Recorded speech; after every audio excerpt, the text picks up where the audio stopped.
আমার বোনরা শুনছে তো না? আমার বোনরা শুনছে তো? বিবাহিত ভাইরা শুনছেন তো? তোমরা অবিবাহিতরা শুনছো তো? আমি তোমাদেরকে আজকে এমন এক গল্প শোনাচ্ছি গতকালের, যেটা তোমার সারা জীবনের শিক্ষণীয় হতে পারে।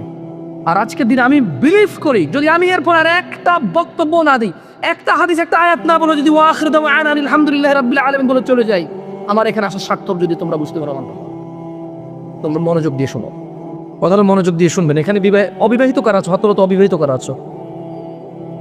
ঠিক আছে। আরে হাসার কি, যে এই বাঙালি যেটাই কই এটা হাসে, কি দুনিয়াটা কৌতুক বারে। অবিবাহিত কে আছে কারকে হাসার কিছু হয়ে গেল, কি মানে বুঝলাম না।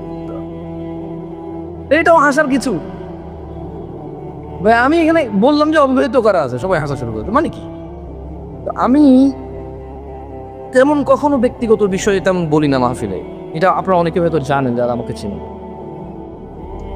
গতকাল আমার কাছে এক প্রশ্ন আসলো তালাক বিষয়ে। আমি বেশিরভাগ সময় অ্যাভয়েড করি তালাক বিষয়ে প্রশ্ন। এমনিতে আমি নর্মালি কোনোদিন কোনো ফতোয়া দিই না। যখন যখন নতুন নতুন বাংলাদেশে আসছিলাম আমি সৌদি আরব থেকে, তো আরও অনেক ছোট ছিলাম, রক্ত অনেক গরম ছিল, তখন আমি বিদআত শিরক এগুলো নিয়ে প্রায় ফতোয়া দিতাম, আর অনেক ভেজাল লাগতো, সত্যি কথা।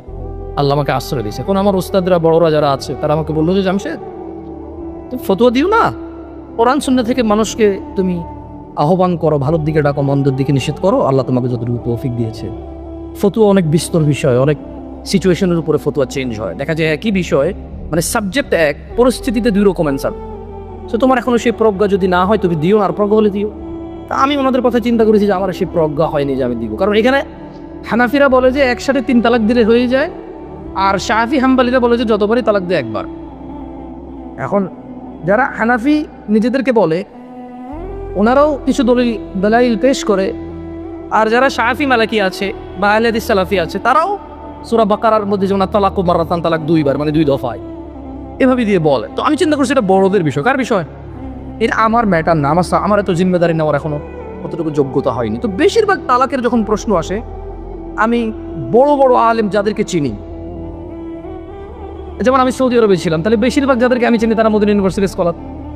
কেউ হাফার বাতান ইসলামিক সেন্টারের লেকচারার, কেউ রিয়াদ ইসলামিক সেন্টারের লেকচারার, কেউ আল আহসা ইসলামিক সেন্টারের লেকচারার সৌদি আরবে, যাদের সাথে আমার পরিচয় আছে খুব ছোটবেলা থেকে। আমি যাদেরকে চিনি, যারা আমাকে খুবই আদর করে।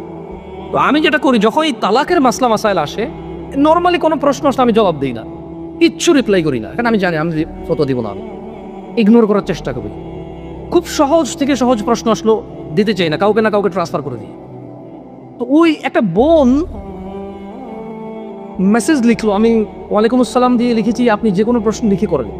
তখন সে লিখে প্রশ্ন করলো যে তালাকের বিষয়। আমি বললাম যে আমি তালাকের বিষয় ফতোয়া দিতে জানি না।